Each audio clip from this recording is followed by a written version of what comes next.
오늘 우리가 함께 나눌 말씀은 출애굽기 16장 1절에서 4절까지의 말씀 되겠습니다. 출애굽기 16장 1절에서 4절까지의 말씀을 제가 봉독해 드리겠습니다.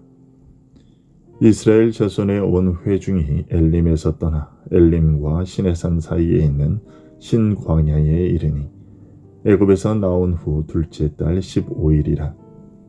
이스라엘 자손 온 회중이 그 광야에서 모세와 아론을 원망하여 이스라엘 자손이 그들에게 이르되, 우리가 애굽 땅에서 고기 가마 곁에 앉아 있던 때와 떡을 배불리 먹던 때에 여호와의 손에 주었더라면 좋았을 것을 너희가 이 광야로 우리를 인도해 내어 이 온 회중이 줄여 죽게 하는도다.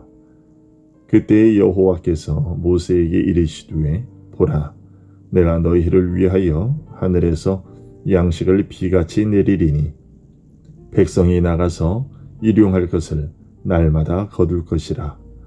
이같이 하여 그들이 내 율법을 준행하나 아니하나 내가 시험하리라. 아멘. 오늘 본문의 사건은 이스라엘이 애굽에서 나온 지 45일이 지난 때에 일어난 사건입니다. 머물기 좋았던 엘림이라는 곳에서 떠난 지 며칠 지나지 않아 먹을 것이 없다는 이유로 그들은 불평하기 시작했습니다. 3절에서 이스라엘은 모세를 원망하며 이렇게 말합니다. 우리가 애굽 땅에서 고기 가마 곁에 앉아 있던 때와 떡을 배불리 먹던 때에. 여러분, 이것은 사실이 아니지요. 그들은 무자비한 애굽 사람들의 노예로 있었습니다. 그들은 고기 가마 곁이 아니라 벽돌을 굽는 불가마 곁에 있었습니다. 그런데 지금 이스라엘은 자신들이 노예로 있었을 때 고기 가마 곁에 있었다고, 떡을 배불리 먹었었다고 말하고 있는 것입니다. 그리고 결국은 그들의 입에서 사악한 불신앙의 말이 나왔습니다.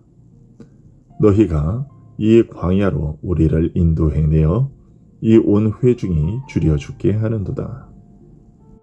하나님께서는 이스라엘을 애굽에서 이끌어내실 때 모세와 아론을 통해 이스라엘이 시내산에서 여호와를 경배하게 하실 것이라는 약속을 전하셨습니다.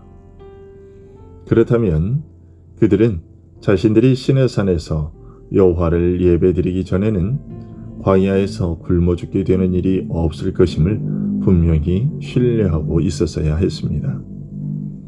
그럼에도 불구하고 그들은 자신들이 굶어 죽게 생겼다고 원망하고 있는 것입니다.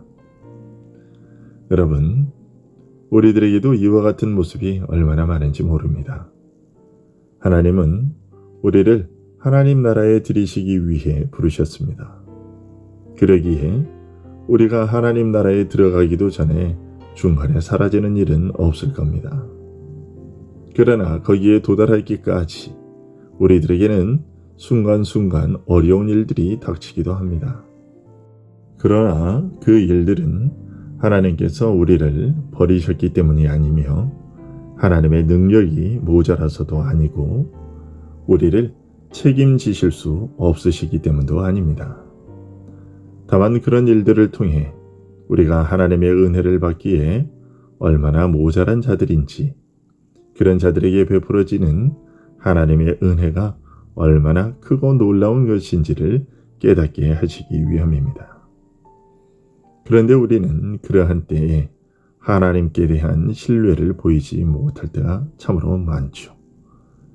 애굽에서 이끌어내신 하나님의 의도를 생각해내지 못하고 하나님께서 나를 전혀 돌보지 않으시는 분인 것처럼 행동하고 맙니다.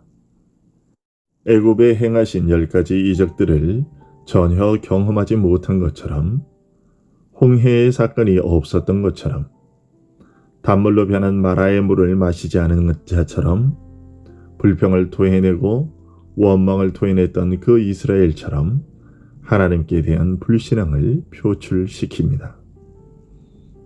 이러한 어려움과 위기를 만났을 때 우리가 해야 할 일은 우리의 구원을 낳았던 사건이나 그 이후에 경험했던 돌보심과 인도하심들을 기억하고서 그분께 기도를 올리는 것입니다.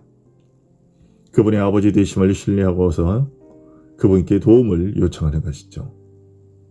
굶주리는 자를 먹이시는 것이 하나님께 속한 하나님 고유의 일이라는 것을 기억하고 하나님께 기도해야 하는 것입니다.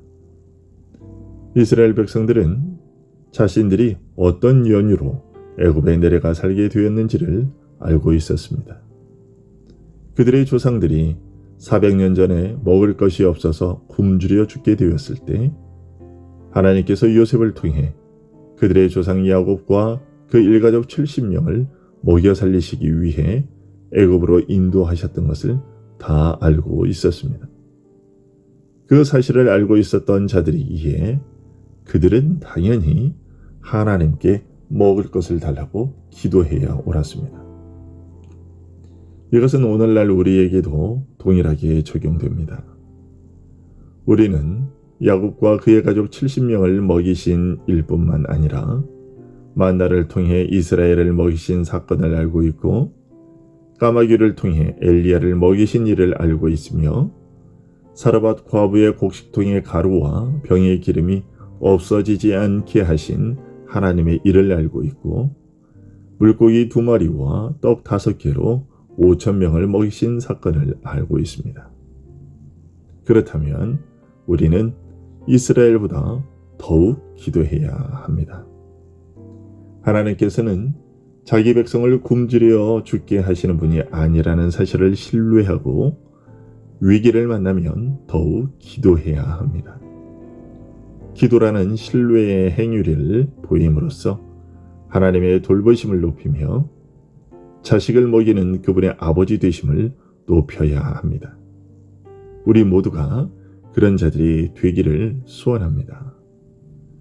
그런데 이스라엘은 애굽에서 종살이하던 때가 더 좋았다며 모세와 아론을 원망했습니다. 모세와 아론을 향한 이 원망은 곧 하나님께 대한 원망이었습니다.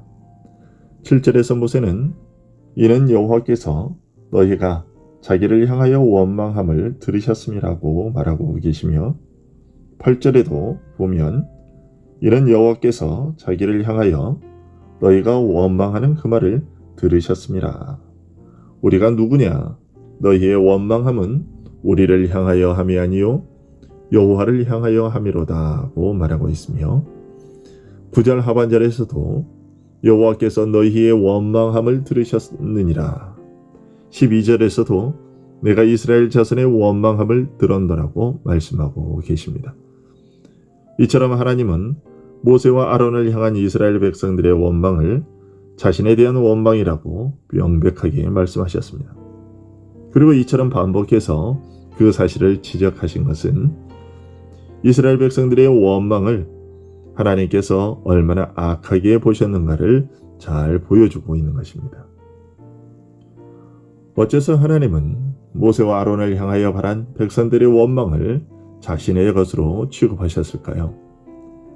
그것은 출애굽까지의 모든 과정과 광야 여정을 계획하고 이끈 당사자가 모세나 아론이 아니라 하나님 자신이었기 때문이었습니다.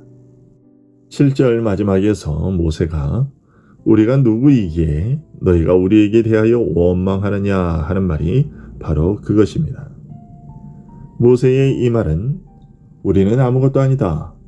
너희들을 이끌어내신 이는 여호와 하나님이시고 우리는 단지 그의 부르심을 입고 그의 명령을 따라 행한 자들일 뿐이다. 우리를 이 자리에 세운 것은 하나님이시지 우리 스스로가 아니다. 우리는 오직 하나님께서 명하신 것만을 이행할 뿐 우리 스스로 고안하고 생각하여 너희들을 이끈 것이 아니다 라고 말하고 있는 것입니다. 여러분, 이스라엘 백성들이 이런 사실들을 몰랐을까요? 아닙니다. 그들은 다 알고 있었습니다. 그럼에도 불구하고 그들은 모세와 아론을 원망했습니다.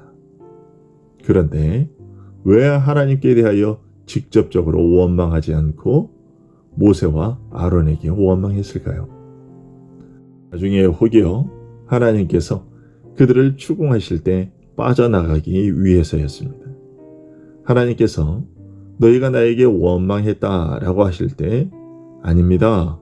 우리는 하나님을 향하여 원망한 적이 없습니다. 우리는 단지 모세와 아론에 대해 원망했을 뿐입니다. 라고 변명하기 위해서였던 것이죠. 모세는 이러한 변명을 차단하기 위해 자신들의 신분을 밝히고 있고 이스라엘 백성들의 원망은 어떠한 이유에서건 합당한 것이 아니었음을 밝히고 있습니다. 여러분, 원망은 결코 하나님께 합당한 것이 아님을 기억하시기 바랍니다. 그런데 이런 이스라엘 백성들의 태도에 대한 하나님의 반응은 참으로 놀라웠습니다. 4절을 보십시오. 보라, 내가 너희를 위하여 하늘에서 양식을 비같이 내리리니. 여러분, 하나님의 은혜가 보이십니까? 자신을 향하여 원망하는 백성들을 그들의 행위대로 갚지 않으시고 그들의 필요를 채워주시는 분, 그분이 하나님이십니다. 이것을 가리켜 우리가 은혜라고 부르는 것이죠. 시편 103편에서 다윗은 이러한 하나님의 은혜를 찬송합니다. 여호와는 긍휼이 많으시고 은혜로우시며 노하기를 더디하시고 인자하심이 풍부하시도다. 우리의 죄를 따라 우리를 처벌하지는 아니하시며 우리의 죄악을 따라 우리에게 그대로 갚지는 아니하셨느니라. 그러면 하나님께서는 왜 그 백성들의 죄를 따라 처벌하지 않으시고 왜 그들의 죄악을 따라 갚지 않으셨을까요? 시편 103편 11절과 13절은 이렇게 말합니다. 이는 하늘이 땅에서 높음같이 그를 경외하는 자에게 그의 인자하심이 크심이로다. 아버지가 자식을 긍휼히 여김같이 여호와께서는 자기를 경외하는 자를 긍휼히 여기시나니. 하늘이 땅에서 높음같이 그는 우리들과 차원이 다른 인자하신 분이라는 자신의 영광을 위해 하나님은 자기 백성에게 아버지와 같은 분이라는 사실을 보이시기 위해서입니다. 그렇다면 이런 하나님의 행하심에 대한 우리의 반응은 무엇이어야 할까요? 하나님의 아버지 되심을 신뢰하고 그분의 말씀을 듣는 것이겠지요. 오늘 우리의 하루의 삶이 바로 이와 같은 삶이 될 수 있기를 소원합니다. 기도하겠습니다.